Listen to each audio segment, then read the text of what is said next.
Okay, welcome all of you on my YouTube channel business studies. और आशा करती हूँ आप सब लोग बहुत अच्छे होंगे, आपकी पढ़ाई बहुत अच्छी चल रही होगी। और वीडियो स्टार्ट करने से पहले मैं कहना चाहती हूँ कि जो लोग मेरे चैनल पे न्यू हैं वो चैनल को सब्सक्राइब करें और नोटिफिकेशन बेल को ऑन करें ताकि उन्हें मेरी वीडियोस की न्यू अपडेट्स मिलती रहें। ओके, तो हम अब स्टार्ट करने वाले अपना आज का topic objectives of collective bargaining. ठीक है, इससे पहले हम इसका meaning, definition, nature, characteristic and scope पढ़ चुके हैं और उससे रिलेटेड एक वीडियो अपलोड हो चुकी है यूट्यूब पे। ठीक है, तो हम लोग स्टार्ट करते हैं अपना आज का topic objective of collective bargaining.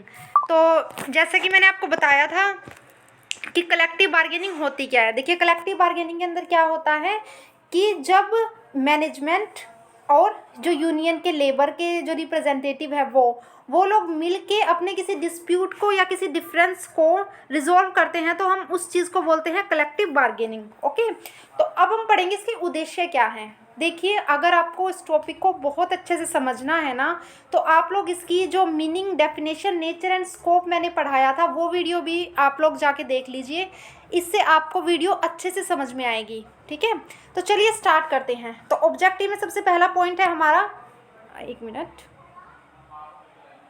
Objective में सबसे पहला पॉइंट है हमारा टू प्रमोट डेमोक्रेसी। मतलब कि ये डेमोक्रेसी को प्रमोट करता है। अब मैं आपको समझाती हूँ कि डेमोक्रेसी क्या होती है। डेमोक्रेसी एक सिस्टम होता है, देखिए, जिसके अंदर हर व्यक्ति को इक्वल राइट्स प्रोवाइड किए होते हैं। ठीक है, वो सब लोग इक्वल अपनी बात को रख सकते हैं। वो उन सबको लोगों को हक होता है कि अगर उन्हें कोई प्रॉब्लम है, कोई डिस्प्यूट है या कुछ भी उन्हें कोई समस्या है तो वो खुल के अपने विचार या किसी मुद्दे पे विचार देने हो तो वो खुल के दे सकते हैं अपने विचार। ठीक है, तो ये डेमोक्रेसी को प्रमोट करता है। और इसके अंदर इंडस्ट्री से जोड़ देते हैं अब इसको। अब इस डेमोक्रेसी को आप इंडस्ट्री से जोड़ देंगे तो इसका मतलब क्या होगा कि इंडस्ट्री के अंदर जो वर्कर्स काम कर रहे हैं उनके ओपिनियन भी मायने रखते हैं, वो भी पार्टिसिपेट करते हैं डिसीजन मेकिंग के अंदर। ओके, उनको कोई प्रॉब्लम्स होती है, कोई डिस्प्यूट होती है तो वो लोग भी अपनी बात मैनेजमेंट को आसानी से कह सकते हैं। तो कलेक्टिव बार्गेनिंग इसमें बहुत हेल्प करता है, ये डेमोक्रेसी को प्रमोट करता है।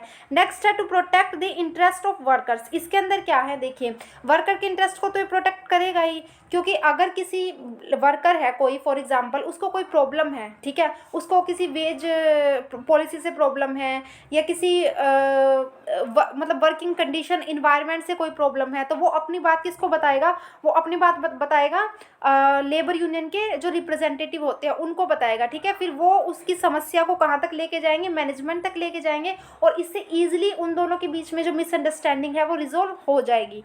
नेक्स्ट है to maintain harmonic relationship between workers and management. ये वर्कर्स और मैनेजमेंट के बीच में हार्मोनिक रिलेशनशिप मेंटेन करने में भी बहुत हेल्प करती है। क्योंकि क्या होता है ना कि हम, अब देखिए, अगर मिसअंडरस्टैंडिंग नहीं होगी तो रिलेशनशिप ऑटोमेटिकली अच्छे हो जाएंगे। या अगर कोई मिसअंडरस्टैंडिंग और डिस्प्यूट अराइज होता भी है तो भी क्या होता है कि जो वर्कर्स और मैनेजमेंट है वो दोनों के दोनों मिलके अपनी बात को अच्छे से सुलझा लेते हैं without any third party intervention. उसमें कोई थर्ड पार्टी नहीं होती, मतलब कोई गवर्नमेंट, कोई भी नहीं, लीगल ऑफिसर कोई भी इन्वॉल्व नहीं होता, वो दोनों आपस में मिलके बैठ के अपनी बात को सुलझा लेते हैं। तो थर्ड पॉइंट था to maintain relationship between workers and management. Next है to prevent unilateral actions to employees. इसके अंदर क्या है कि यूनिलेटरल एक्शंस को रोकता है। यूनिलेटरल एक्शन होते हैं, मतलब फॉर एग्जांपल कोई पॉलिसी बनानी है, ठीक है, कंपनी के लिए, वर्कर्स के लिए, तो ऐसा नहीं है कि जो एम्प्लॉयर्स है या फिर जो मैनेजमेंट में जो एम्प्लॉयज बैठे हुए हैं वो अपनी मर्जी से कोई भी पॉलिसी ऐसे ही इंप्लीमेंट कर देंगे, ठीक है, without consent from the workers या without opinion from the workers. ठीक है, तो उन्हें ओपिनियंस लेने जरूरी है, कंसेंट लेनी जरूरी है कि जो वो रूल्स एंड रेगुलेशन लागू करने जा रहे हैं वो वर्कर को एक्सेप्टेबल है या नहीं है। ठीक है, तो यूनिलेटरल एक्शंस को भी ये रोकता है। Next, to avoid the government intervention. Government के इंटरवेंशन को रोकता है। मतलब देखिए, आप लीगल ऑफिसर को लेके आएंगे या आप कोर्ट में लेके जाएंगे या ट्रिब्यूनल के सामने लेके जाएंगे चीज़ों को तो ये कॉम्प्लिकेटेड हो जाएंगी, टाइम भी बहुत ज़्यादा लगेगा इसके अंदर और एक लीगल प्रोसीजर हो जाता है क्योंकि ये, ठीक है, और क्या होगा कि जो मिसअंडरस्टैंडिंग है वो और ज़्यादा दिन तक बनी रहेगी, तो टाइम बहुत लगता है, कॉस्ट बहुत लगती है, एक्सपेंस बहुत होता है। इससे अच्छा है कि वो दोनों मिल के बैठ के अपनी बात को आराम से सुलझा ले, तो वो बहुत ज़्यादा बेटर है। Next, to save money and time on legal battles, ये जो मैंने आपको प्रीवियस पॉइंट पढ़ाया है उससे ही रिलेटेड है ये।